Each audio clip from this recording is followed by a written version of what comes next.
Hi everyone, this is Miss Ace and welcome back to my vlog. So for this video, pag-uusapan natin yung mga trending posts ng aking ultimate idol, Vice Ganda. Watch this. So ito ang sabi ni Vice. Kung balak mo mag-propose at bumuo ng pamilya, mahalagang magkaroon ka muna ng sapat na pera. Pasensya na kung may matatamaan pero mahalaga ito. Kung kulang ang iyong pera, mas mabuti pang huwag munang bumuo ng pamilya.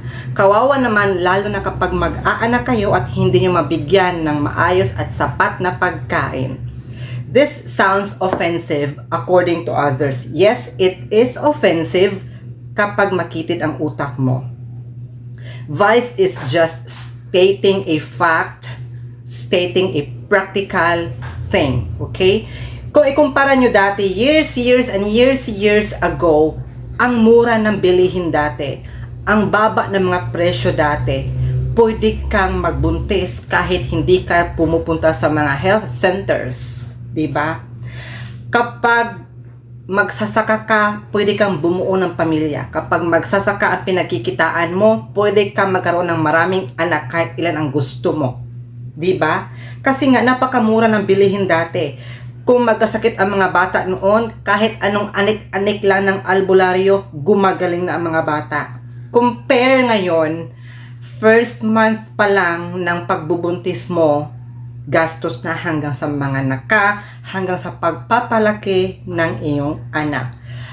Note, ang mahal ng gatas ngayon, ang mahal magkasakit ngayon.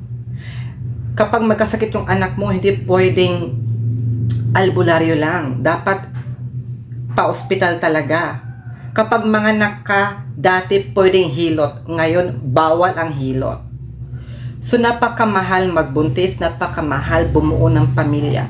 So, kapag hindi ka financially stable, kapag hindi sapat ang pera mo sa bulsa mo, huwag muna. Antayin ang right time. Okay? Susunod, sabi ni Vice, pwede namang bumili ng ganyan na hindi My Day. Well, that sounds toxic. Kaya nga My Day kasi, it makes our day.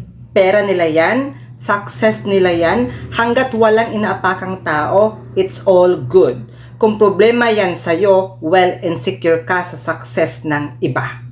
Which is very true. May mga kakilala kong ganyan na kapag successful ka, hinihila ka pababa. Well, this is very Pinoy culture. Hindi naman lahat pero may mangilan-ngilan talaga.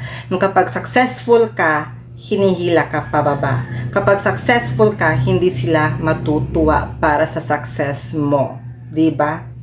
Kapag yung isang tao nakapunta ng ibang bansa or ibang lugar within the Philippines, kapag yung isang tao nakabili ng bagong cellphones or kung anumang bago dyan, make them as your inspiration to work hard at mag-ipon.